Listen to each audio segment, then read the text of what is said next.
आता महाराष्ट्रामध्ये पालकमंत्री याला बनवायला त्याला बनवायचं, महाजनला बनवायचं का भुसेला बनवायचं, मुंडेला बनवायचं का त्या काय होतं गोगावलेला बनवायचं का तटकरेला बनवायचं, असा सगळा गोळ चाललाय प्रदेशच्या पुढे.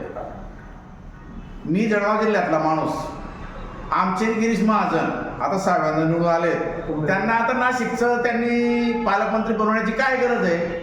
कुंभमेळ्याचे पैसे मिळणार आहे ना 3-4 हजार कोटी, म्हणजे त्यातून महाजन काढून देते आणि थोडं पण खिसा भरतील, म्हणजे कुंभमेळा बाजूला राहिला पण आपणच दळवून जाणार असा प्रकार आता.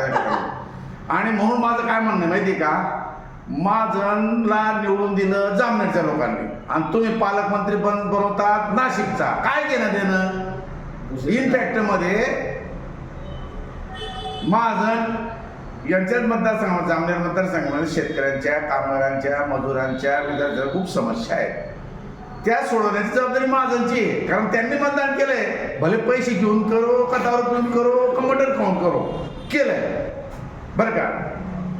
निवडून येणं आता हीच कला राहिलेली आहे, घरोघरी पैसे वाटणे मतदान घेणे, काही कोणी प्रामाणिक नाही आहे. तर महाजनकडे जबाबदारी ही दिली पाहिजे आणि त्यांना फक्त जामनेर तालुक्याचा पालकमंत्री बनवला पाहिजे असं माझं म्हणणं आहे. नाशिकचा पालकमंत्री बनवू नका, कारण निवडून त्यांनी दिले बिचाऱ्यांनी, मग त्यांची कामं झाली पाहिजे का नको. पण मला असं वाटतं की फडणवीस चुकीचं काम करीत आहे आणि त्या गिरीश महाजन यांना नाशिक लुटायला पाठवत आहे. हे चूक आहे, हे चूक आहे. म्हणून माझं काय म्हणणं आहे की गिरीश महाजन यांना त्या ठिकाणी जामनेरचं पालकमंत्री बनवावं आणि नाशिक जिल्ह्याचा जो कुंभमेळा होणार आहे तिथं आता 1000 नाही बनवायचं चोराला, 3-4 चोर म्हणून पालकमंत्री बनवणार, किमान ते सांगतील तरी कोणी किती चोरी केली असेल.